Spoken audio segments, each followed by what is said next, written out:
Every time you hear that beat, you know you're in for a treat. Ever dreamed of taking the road less traveled? I hope you get this opportunity now, fellow traveler. I, Bill Wright, am really excited to invite you to join me on a journey off the beaten path all across the Hawkeye State here in Iowanderlust, the only podcast dedicated to Iowa travel. In this episode, we get to tell you all of the notable attractions we still have yet to visit, such as the world's largest truck stop, a Danish windmill, a 16-story bell tower, the Luss Hills, and the list goes on and on. I personally have visited many of these landmarks in my lifetime, so I'm fired up and HOTTOGO hot to go on this adventure. So what are you waiting for, traveler? Let's dive into the nooks and crannies of Iowanderlust Episode 5, All We've Missed.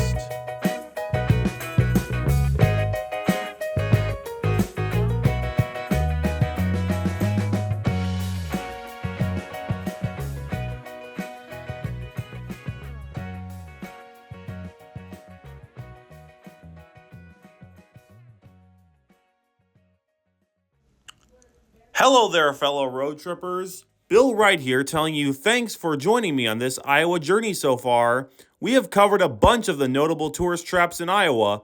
I'm talking Des Moines, the historic triangular of Dubuque, Iowa City, and Waterloo. The three vibrant communities in south central Iowa, those being Indianola, Pella, and Winterset, and the entire northwest corner of the state. But guess what? There's still more of the land where the tall corn grows than meets the eye. May I go through the list? Let's start things off with a community that I've placed front and center since we've moved here, Jefferson. The county seat of Greene County has quite a bit to offer for a town its size. It's only a town of around 40-something thousand people, but it sure packs a lot in for a town its size. Starting things off with Jefferson, we have the Mahoney Memorial Bell Tower. If you find yourself strolling the Jefferson Town Square, there is a good opportunity you can catch the bell tower and its imposing appearance over downtown Jefferson. 16 stories high, this bell tower stands, and it provides music throughout the downtown area every hour since it was first built in the 1960s and 70s. The music is provided by a 4-octave, 47-bell carillon at the very top of the tower, and guests can get stunning views of the surrounding area from the bell tower's observation deck, which is open daily during the summer months and on weekends during the fall and spring. Moving outside the downtown area for a quick second, we go to the Wild Rose Casino, probably the biggest gambling destination for many Iowans since it's local. You heard me going over the Diamond Joe and Q casinos in Dubuque. This is kind of like that, but on a little more local level. It's smaller, and it also houses a ballroom for high school proms, wedding receptions, all that kind of fun stuff. And what better place to stay in the great city of Jefferson than at the nearby, attached in fact, Cobblestone Inn. You can easily get some rest in while after you've gambled all your bets at the Wild Rose Casino. Vibrant community this place is, and it's even more vibrant when you get to the cultural side of things. Want to get a bite to eat? Then Casa de Oro is the place for you. Casa de Oro serves some of the most authentic Mexican cuisine, including one of my favorites, chips with included queso. It's a great place to get all your Rammies in and just enjoy some Mexican cuisine, including some of the best quesadillas that the world has ever seen, outside of Mexico, of course. But Casa de Oro is not the only stop in Jefferson to get food. You could also grab a morning espresso hot to go from Chirp Coffee, located off the highway. And also, you can grab some ice cream at Twin Shop, some donuts from Bob's Dunkers, and some pizza from Bretto, in addition to some Chinese cuisine in Peony. Now let's go outside the bounds of Jefferson for another tourist attraction located in the midst of rural Greene County, that being Deal's Orchard, home to some famous hard and soft cider. This family-owned orchard has been providing fall entertainment for many Jeffersonians and Greene County residents for decades now. Their famous pumpkin patch is a must for any Greene County native willing to carve their own jack-o'-lantern or willing to pluck their own Christmas tree during the holiday season when they have some natural Christmas trees to sell. But it's the apples that Deal's Orchard is most famous for, and their hard cider proves it. I mean, granted, I'm not a heavy drinker, so I've remained sober, so I'm not going to try the hard cider at all, but that's something that you should taste at least once in your lifetime if you are a drinker. Jefferson is home to some really interesting community events, the most famous of which is the Bell Tower Festival, held on the second weekend in June.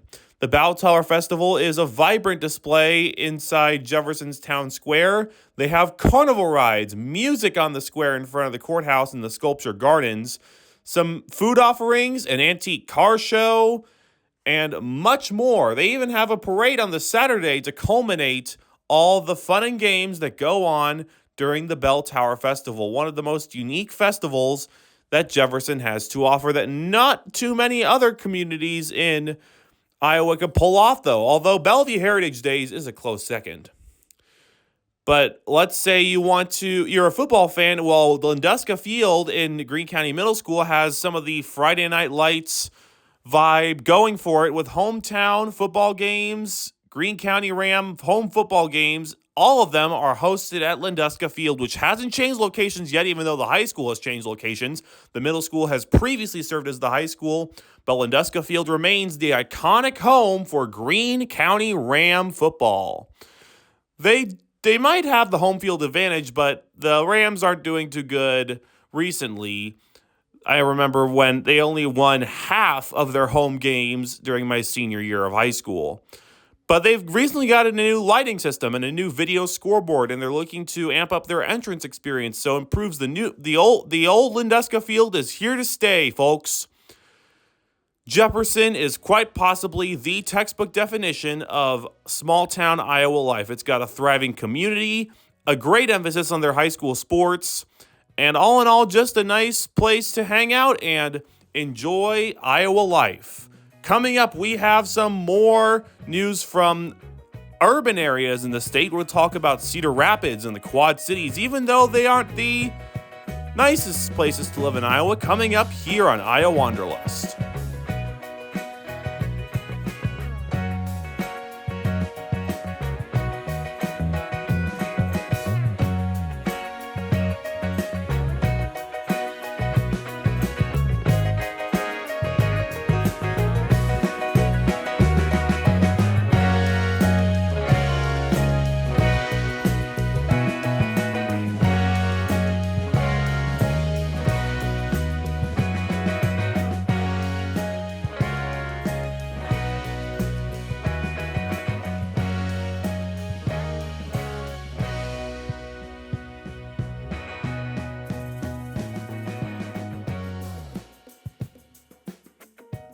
And we're back with another flurry of Iowa attractions. In case you weren't aware, Iowa has some very cold winters. We're in the midst of a cold winter right now. It's not technically the winter season yet, but we're approaching it. The next few ideas I drawn out of the National Geographic book, 50 States, 5,000 Ideas, which not only is restricted to Iowa, but also includes all other 49 states, plus the District of Columbia, and even Canadian provinces and territories. It is a must-read for anyone who is making a trip out to any of the 50 states. But sticking in Iowa, we've already covered Des Moines, which is the largest city in the state of Iowa. But you might have realized that I left out the second and third largest cities in Iowa, Cedar Rapids and Davenport.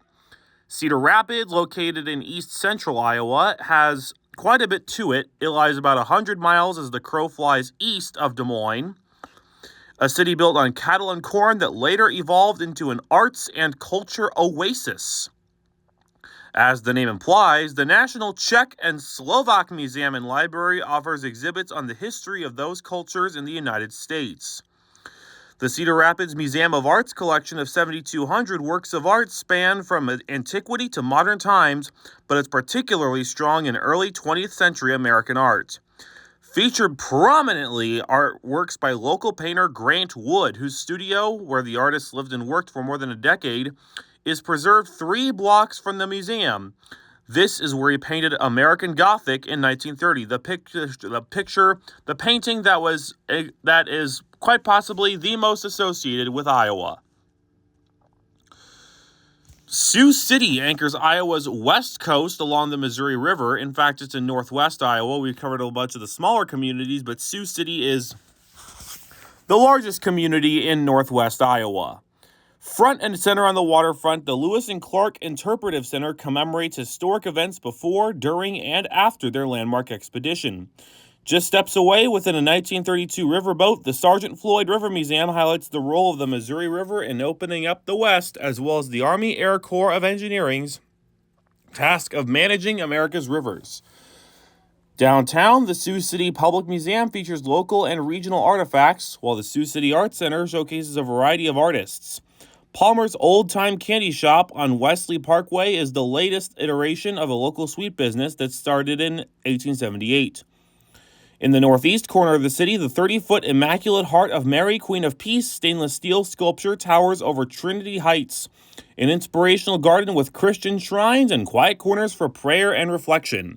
So be sure to check out those attractions when you're going up northwest to Sioux City. You might have noticed I left out the Quad Cities, and we'll get to that right away. Housed in a stunning glass structure in Davenport, the Fig Art Museum, known locally to Davenport natives as the Fig, houses an extensive collection of European, Spanish, American, and Haitian art.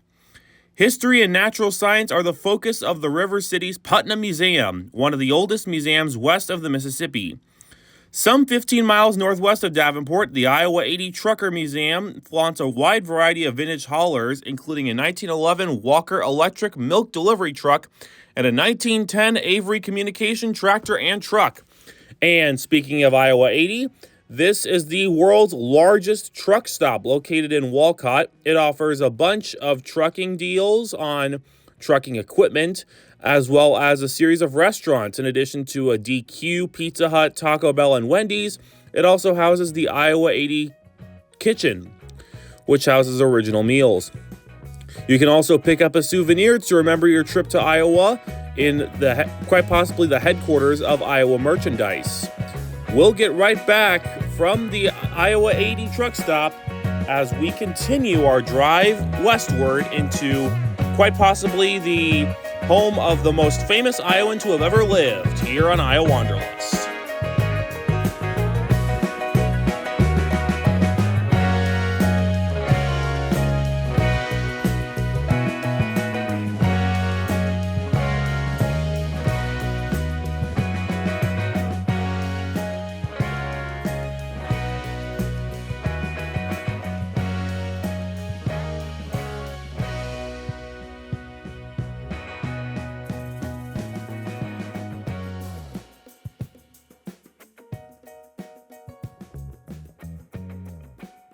There is no doubt in anyone's mind, really, that the most famous person to have ever lived in the great state of Iowa was the 31st President of the United States, Herbert Clark Hoover, having held the position from 1929 to 1933 during the early stages of the Great Depression, which began during Hoover's tenure in October of 1929. Herbert Hoover was born in the community of West Branch, which is located not too far away from the Quad Cities. It's located on the county border between Cedar County and Johnston County. We've already covered Iowa City, but this is another major attraction that you could hit on your day trip to Iowa City in addition to the Amana colonies. Herbert Hoover National Historic Site illuminates the life and times of the only Iowan to occupy the Oval Office.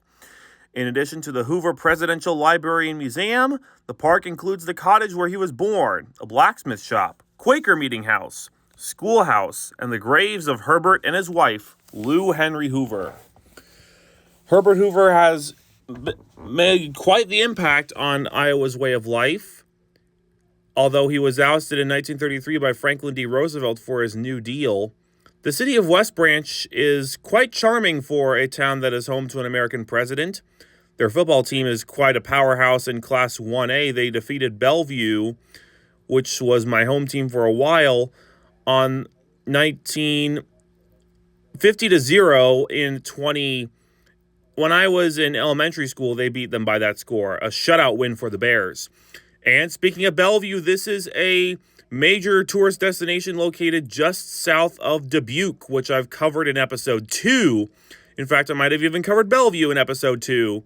So be sure to watch episode 2 if you did not get the memo. But Bellevue is a nice little town located conveniently between Dubuque and Sebula on the Mississippi River in between a valley.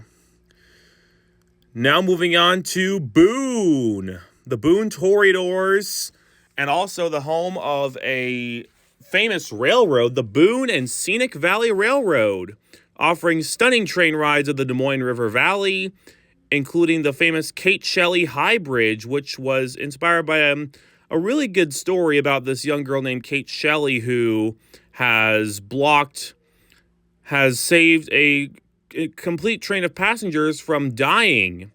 She is quite the hero, and that's why the bridge was named after her. It's also the birthplace of First Lady of the United States, Mamie Eisenhower, who is the wife of President Dwight Eisenhower, who served as a 5-star general in the United States during World War II. So definitely check out Boone. It's also located conveniently half an hour away from Jefferson. Moving on down to southwest Iowa, we have quite possibly the most famous roadside attraction and quite possibly one of the smallest towns in the state, the Danish windmill located in Elkhorn. It's just like the Vermeer Mill in Pella, a working windmill that functions as a museum of Danish American history, much like how the Vermeer Mill celebrates its Dutch heritage in Pella. But Pella is a much larger community than Elkhorn. Elkhorn only has a few hundred citizens, while Pella has like 10,000. Well, yeah, 10,000 people.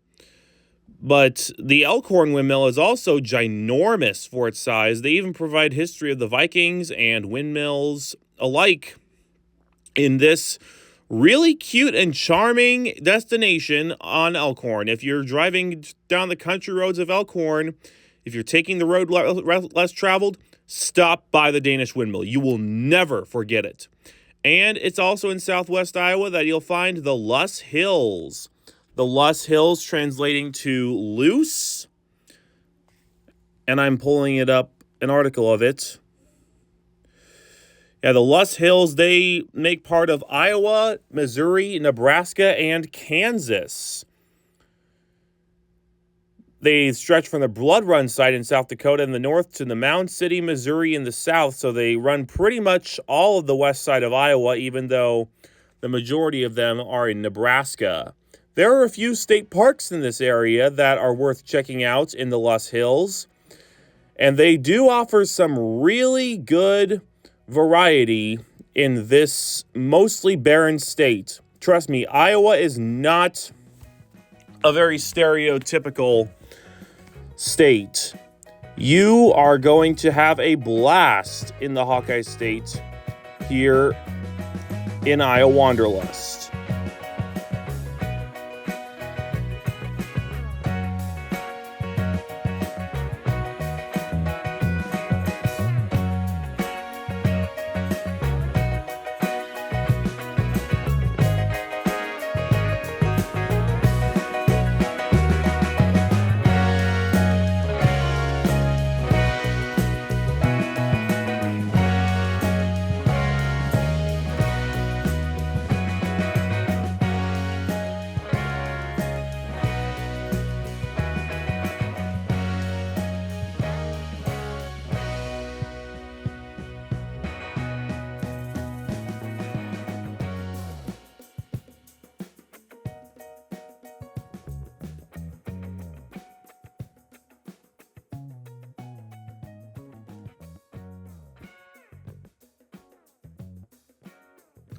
As you heard from the last segment of this episode, you might have noticed that Iowa, it does have a bit of stereotypes.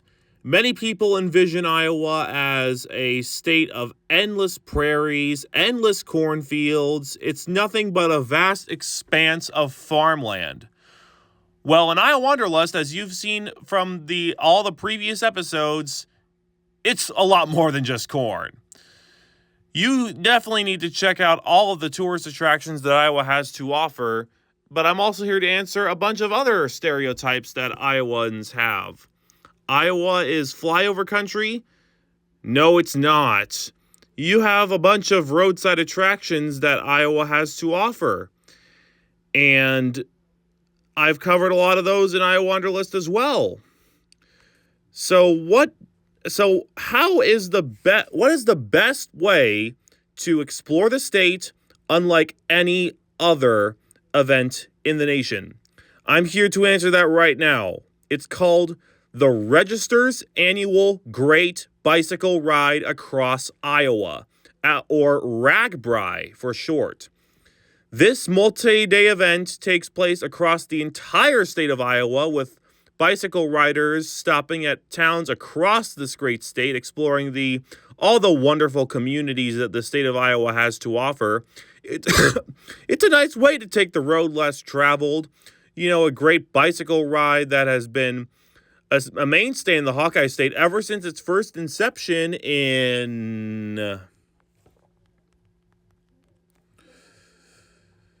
1973 was when it was first held. So 2023 was the 50th anniversary of this event. It is a non-competitive bicycle tour across the Hawkeye State from the west to the east, the Missouri to the Mississippi. It is the largest bike touring event in the world, so everyone has to have at least some chance to check this thing out. The 50th ride retraced much of the first year's route, with Carroll replacing Fort Dodge, and the much larger town of the Coralville, Iowa City Metro was replaced the smaller town of Williamsburg. The ride from Ames to Des Moines alone had over 60,000 riders, the most riders of any stop in the history of the event. Each year's route begins at a community near Iowa's western border and ends at a community near the eastern border, with stops in towns across the state. The ride is 1 week long and ends on the last Saturday of July each year. The earliest possible starting date is July 19th, and the latest is July 25th. While formerly a lottery was held to select participants, as of 2021, registration is now on a first-come, first-served basis. Iowa bicycle clubs and charters, as well as teams and groups, many of whom are from out of state, also receive a number of passes for which members apply through those organizations. Despite the official limits, unregistered riders may have on many days swelled the actual number of riders to well over the registered number count. It is called Register because of the Des Moines Register, the annual newspaper of Des Moines.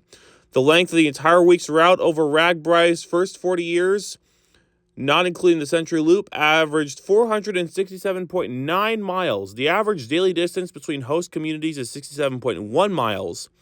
And 8 host communities are selected each year. The ride has passed through all of 99 Iowa's counties in history. 14 different communities have served as the starting point, while 12 had hosted the finish line. 108 other communities have been overnight hosts during the week of the ride. An event known as RAGBRAI Route Announcement Party is held the last party of January to release the names of the overnight towns. It began in 1973 when the Des Moines Register feature writers John Karras and Donald Cowell decided to go on a bicycle ride across Iowa. Both of them are avid cyclists. Yeah, those were the two men who created the event, and now it's over 30,000 times the amount of riders, as you saw from the statistic earlier. It will be every Iowan's dream to participate in RAGBRAI, and even if you're from out of state, RAGBRAI is probably the best experience you could ever get to finding your Iowanderlust. It is the best way to explore the Hawkeye State's numerous communities. I remember one time when RAGBRAI went through Jefferson and Carroll, and we had to take a detour to get south to Omaha without having to use US Highway 30. RAGBRAI is insane. You have to be there to believe it. It is quite possibly the largest event in Iowa, apart from the Iowa State Fair.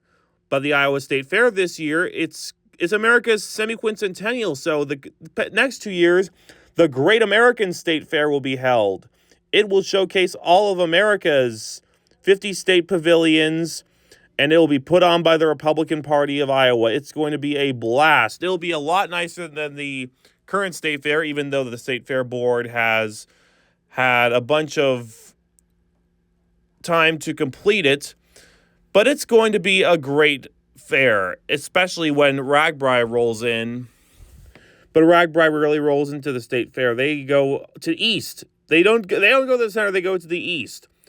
But I've been riding a bicycle ever since I was young, and it's a really nice way to get to explore Iowa's vast open prairies and other stuff like that.